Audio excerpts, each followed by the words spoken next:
کیونکہ پیغمبر صلی اللہ علیہ وسلم دیکھ رہے تھے کہ میرے بیٹے حسن کو میری امت کے لوگ زہر دے کر قتل کریں گے۔ محبوب صلی اللہ علیہ وسلم دیکھ رہے تھے کہ میرے بیٹے حسین رضی اللہ تعالیٰ عنہ کا سر دھڑ سے الگ کر کے نیزے پر لٹکایا جائے گا۔ لیکن محبوب صلی اللہ علیہ وسلم نے اس آخری وقت کے اندر اپنی اولاد کے بارے میں ہاتھ نہیں اٹھائے، اپنی اولاد کے حق میں دعا نہیں فرمائی۔ اگر محبوب صلی اللہ علیہ وسلم چاہتے تو دعا کے لیے ہاتھ کھڑے کر دیتے، اے میرے پروردگار میری اولاد کو ظلم و ستم سے بچا لے۔ اسی لیے کسی نے کہا چمن میں تخت پر جس دم شہ گل کا تجمل تھا، چمن میں تخت پر جس دم شہ گل کا تجمل تھا، ہزار بلبلیں تھی باغ میں ایک شور تھا گل تھا، کھلی جب آنکھ نرگس کی نہ تھا جز خار کچھ باقی، بتاتا باغ بارو یہاں گنچا یہاں گل تھا، بتاتا باغ بارو یہاں گنچا یہاں گل تھا۔ جب انسان دنیا سے جا رہا ہوتا ہے، آخری وقت ہوتا ہے، تو ہر آدمی دنیا کا ہر فرد اپنی اولاد کی فکر کرتا ہے، اپنی اولاد کے بارے میں سوچتا ہے، اپنی اولاد سے ملنے کی ملاقات کرنے کی خواہش کرتا ہے۔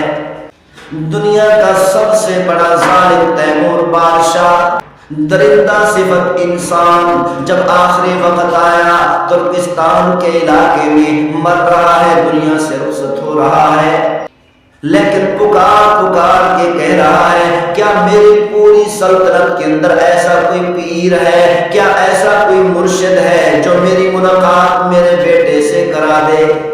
درندہ صفت انسان ہونے کے باوجود، اتنا بڑا ظالم بادشاہ ہونے کے باوجود، جب دنیا سے رخصت ہو رہا ہے، موت کا وقت ہے، آخری وقت ہے، اپنی اولاد کی فکر کر رہا ہے، اپنی اولاد کے بارے میں بات کر رہا ہے، اپنی اولاد سے ملاقات کرنے کی خواہش کر رہا ہے۔ 7 جون سن 633 عیسوی، 12 ربیع الاول سن 11 ہجری، پیر کا دن ہے۔ محبوب صلی اللہ علیہ وسلم کا آخری وقت ہے۔ پیغمبر صلی اللہ علیہ وسلم کے آخری وقت سے کچھ پہلے پیغمبر صلی اللہ علیہ وسلم نے اپنی ازواج مطہرات کو بلایا، گفتگو کی، روانہ فرما دیا۔ اس کے بعد پیغمبر صلی اللہ علیہ وسلم نے اپنے داماد حضرت علی رضی اللہ تعالیٰ عنہ کو بلایا۔ حضرت علی رضی اللہ تعالیٰ عنہ حاضر ہوئے۔ پیغمبر صلی اللہ علیہ وسلم نے اپنے داماد حضرت علی کا سر مبارک اپنی گود مبارک میں رکھ دیا۔ محبوب صلی اللہ علیہ وسلم اپنے داماد کے سر پر ہاتھ بھی پھیرتے رہے، گفتگو بھی فرماتے رہے۔ تھوڑی دیر کے بعد ان کو بھی روانہ کر دیا۔ تھوڑی دیر کے بعد سیدہ فاطمہ الزہرا رضی اللہ تعالی عنہا پیغمبر صلی اللہ علیہ وسلم کی خدمت میں حاضر ہوئی۔ محبوب صلی اللہ علیہ وسلم نے فرمایا، او میری بیٹی، میں اب دنیا سے رخصت ہونے والا ہوں، میرا وقت جانے کا قریب آ گیا۔ حضرت فاطمہ الزہرا رضی اللہ تعالی عنہا رونے لگی۔ محبوب صلی اللہ علیہ وسلم نے جب دیکھا کہ میری بیٹی غمزدہ ہو رہی ہے، پریشان ہو رہی ہے، تو محبوب صلی اللہ علیہ وسلم نے ارشاد فرمایا، او میری بیٹی، پریشان ہونے کی ضرورت نہیں، میرے دنیا سے رخصت ہو جانے کے بعد سب سے پہلی ملاقات ان سے ہوگی۔ سیدہ فاطمہ الزہرا رضی اللہ تعالی عنہا نے جب یہ بات سنی تو مسکرانے لگی۔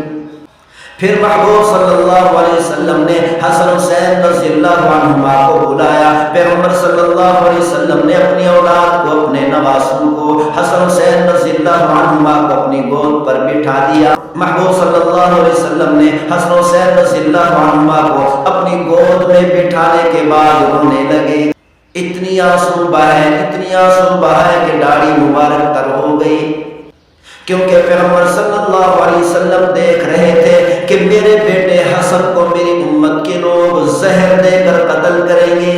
محبوب صلی اللہ علیہ وسلم دیکھ رہے تھے کہ میرے بیٹے حسین رضی اللہ تعالیٰ عنہ کا سر دھڑ سے الگ کر کے نیزے پر لٹکایا جائے گا، لیکن محبوب صلی اللہ علیہ وسلم نے اس آخری وقت کے اندر اپنی اولاد کے بارے میں ہاتھ نہیں اٹھائے، اپنی اولاد کے حق میں دعا نہیں فرمائی۔ اگر محبوب صلی اللہ علیہ وسلم چاہتے تو دعا کے لیے ہاتھ کھڑے کر دیتے، اے میرے پروردگار میری اولاد کو ظلم و ستم سے بچا لے۔ اگر محبوب صلی اللہ علیہ وسلم حسن و حسین کے حق میں، اپنی اولاد کے حق میں، اپنے نواسوں کے حق میں دعا فرماتے تو اللہ رب العزت ضرور قبول کرتے، لیکن محبوب صلی اللہ علیہ وسلم نے اپنے نواسوں کو، اپنی اولاد کو تقدیر کے حوالے کر دیا۔